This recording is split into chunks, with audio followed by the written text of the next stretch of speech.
Meet the Ugee 1910B. If you're looking for a drawing tablet with high build quality, sleek design, and crisp LCD screen, look no further.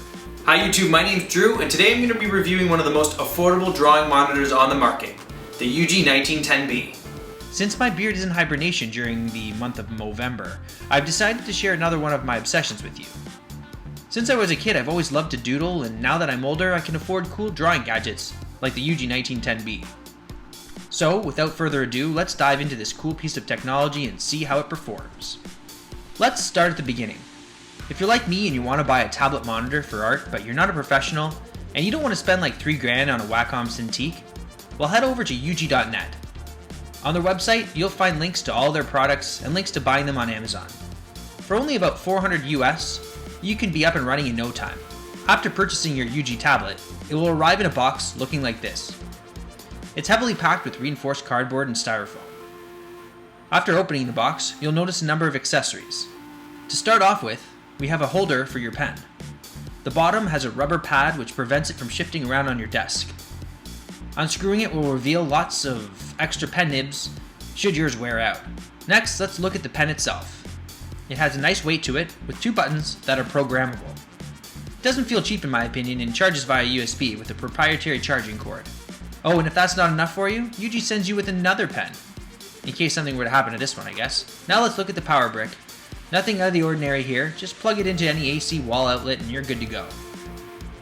The Ugee 1910B comes with a Vga cable, which can connect to many older model computers that use Vga output. Nowadays, computers output much higher definition, so you'll want to order a DVI cable prior to using the Ugee tablet. If you're like me and you use a Mac, you'll also need to buy a cheap adapter to hook it up to your Thunderbolt port. But more on that later. There's also a blue USB cord that plugs into both your computer and the tablet.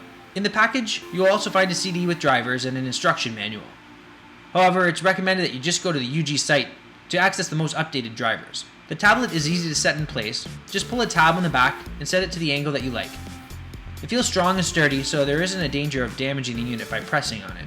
To access the ports, I flipped the unit upside down. This is where you'll find the power bar plug, the USB port, and the VGA port. If you've noticed, there's a port for the DVI cord right next to the VGA port, and I'll be using that later on. To start off, I decided I would test the tablet using my old Dell Mini netbook from 2009 because it still has a VGA port. As mentioned before though, the VGA is not high definition, so you'll notice that it's not full screen on the tablet. Unfortunately, many professional drawing programs such as Photoshop and Mega Studio far exceed the operating specs of my Dell Mini, so I was forced to test it out using the original Paint program that comes with the PC computers. I first needed to download the driver, so I went to the Ugee website and hit the downloads link. It was really easy to install and set up.